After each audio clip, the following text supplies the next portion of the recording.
The concept of the devil wanting to keep Christians poor is a widely debated topic among Christians and non-Christians alike. This idea is rooted in the biblical principle that the devil, also known as Satan, is a nemesis of God and seeks to undermine God's plans for humanity. According to the Bible, the devil's primary goal is to lead people away from God and into a life of sin and darkness. One of the ways the devil achieves this is by keeping Christians in a state of poverty and financial bondage. The devil knows that when Christians are struggling financially, they are more likely to doubt God's provision and care for them. This can lead to a lack of faith and a diminished trust in God's ability to provide for their needs. As a result, the devil uses various tactics to keep Christians in a state of poverty. One of the primary ways he does this is by deceiving them into believing that wealth and material possessions are evil.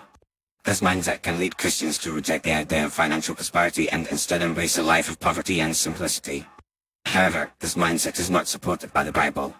In fact, the Bible teaches that God wants his children to prosper and be in good health, even as their souls prosper. 3 John 1:2. The Bible also teaches that wealth and material possessions are not inherently evil, but rather can be a blessing from God if used wisely and for his glory. The problem arises when Christians become overly focused on accumulating wealth and material possessions, and their priorities become misplaced. The devil also wants to keep Christians poor because poverty can be a powerful tool for controlling and manipulating people. When individuals are struggling financially, they are more likely to be desperate and make irrational decisions. This can lead to a range of negative consequences, including debt, financial slavery, and a lack of freedom.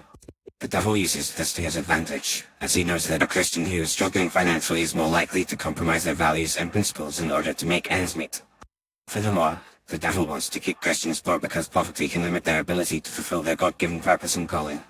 When Christians are struggling financially, they may not have the resources or freedom to pursue their passions and dreams. This can lead to a sense of frustration and disillusionment, as they feel unable to make a meaningful impact in the world. The devil knows that when Christians are unable to fulfill their purpose and calling, they become ineffective and powerless, and this can limit the spread of the gospel and the advancement of God's kingdom. In addition, the devil wants to keep Christians poor because poverty can lead to a range of negative emotions and attitudes, including anxiety, fear, and bitterness.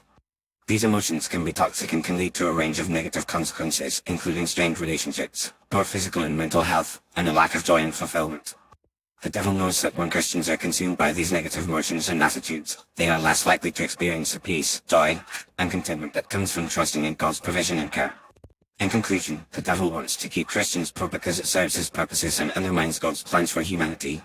By keeping Christians in a state of poverty and financial bondage, the devil can limit their ability to fulfill their God-given purpose and calling, lead them into a life of sin and darkness, and undermine their trust and faith in God's provision and care. However, Christians can overcome the devil's tactics by trusting in God's promise to provide for their needs, seeking wisdom and guidance from the Bible, and being wise and discerning in their financial decisions. By doing so, Christians can experience the financial freedom and prosperity that God intends for them, and live a life that is marked by peace, joy, and contentment.